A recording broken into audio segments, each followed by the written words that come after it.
Ils sont venus de Nouvelle-Calédonie, Wallis et Futuna, îles Salomon, Vanuatu et Fidji. Ici, dans l'exploitation de Moïtini-Moutam, agriculteurs et institutionnels se sont réunis pour ce séminaire. Le but, partager ses connaissances sur l'agriculture bio et développer ce type d'exploitation dont le travail est souvent difficile.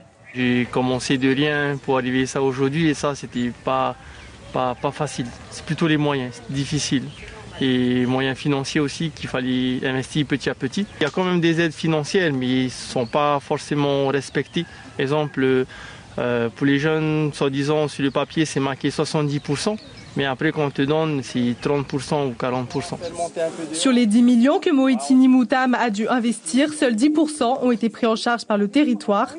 Une part bien faible pour se lancer, car produire bio coûte cher et demande des techniques particulières, d'où l'intérêt de partager ses connaissances entre agriculteurs du Pacifique. On découvre le compostage avec donc des cultures de salade.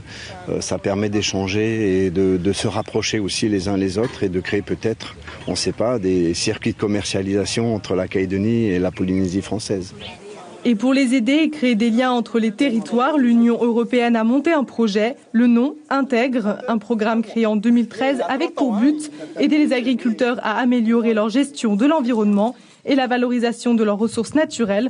Pour cela, des fermes pilotes ont été créées dans chaque territoire. On soutient des acteurs locaux de nos 3 territoires francophones pour mettre en œuvre des fermes pilotes qui sont des lieux d'expérimentation de techniques agricoles en agriculture biologique pour ensuite aider les agriculteurs à mieux produire. Soutenir les agriculteurs dans leur démarche, oui, seulement un problème perdure, celui du financement. Car les aides de 20 millions francs CP apportées par l'Union européenne sont exclusivement réservées à l'organisation des séminaires et aux fermes pilotes. En Polynésie, seule une ferme de ce type existe, au lycée agricole de Moorea. C'est donc là-bas que se rendront les participants du séminaire pour l'ouverture lundi du 2e séminaire de l'agriculture biologique. Avec nous, justement, Jacques Pior, vous êtes donc responsable national du dossier agriculture biologique à l'Assemblée permanente de la Chambre d'agriculture, c'est bien cela? Tout à fait. Bonjour, ou bonsoir peut-être. Alors, on vient de constater la difficulté des agriculteurs à produire du bio. Quelle aide est-ce que vous pouvez leur apporter au travers de ces séminaires? Le reportage que vous venez de présenter était très intéressant parce que les uns et les autres ont bien évoqué la nécessité pour les agriculteurs, mais pas que les agriculteurs, les gens qui les accompagnent pour faire de l'appui technique, pour faire du conseil. Il est nécessaire, compte tenu de la zone Pacifique, que les uns et les autres puissent se rencontrer régulièrement pour progresser dans la façon, pour échanger leur savoir-faire, leurs pratiques, et pour progresser ensemble. Parce que un des problèmes qui se pose, j'étais la semaine dernière en Nouvelle-Calédonie, c'est quand même la dépendance alimentaire des territoires. Et ce qui me semble quand même assez important, c'est de faire en sorte que chaque territoire, chaque île, puisse tendre vers plus d'autonomie alimentaire. Et si la bio peut le permettre, c'est très bien. Alors, concrètement, qu'est-ce que cette semaine de séminaire va permettre aux agriculteurs? Alors, c'est un séminaire qui est essentiellement axé sur toute une série d'approches techniques, la fertilité du sol, la gestion de la matière organique, les problèmes de semences, les problèmes de rotation de culture. Donc en fait, on est vraiment dans des séries d'ateliers qui sont organisés chaque jour avec 60 ou 70 participants, autant que je sache, pour échanger sur la façon dont on peut amener et valoriser les savoir-faire des uns et des autres entre les connaissances qu'ils peuvent avoir dans les différentes îles du Pacifique. Alors, en Calédonie, par exemple, on a des tubercules attaqués par des nématodes. En Polynésie, les agriculteurs ont du mal à se passer des fongicides et autres produits insecticides. Bref, cultiver bio, c'est beaucoup d'investissements d'entretien pour produire peu. Comment convaincre les agriculteurs locaux d'y adhérer? Alors, quand vous dites produire bio, c'est produire peu, je ne suis pas sûr que ce soit la bonne analyse.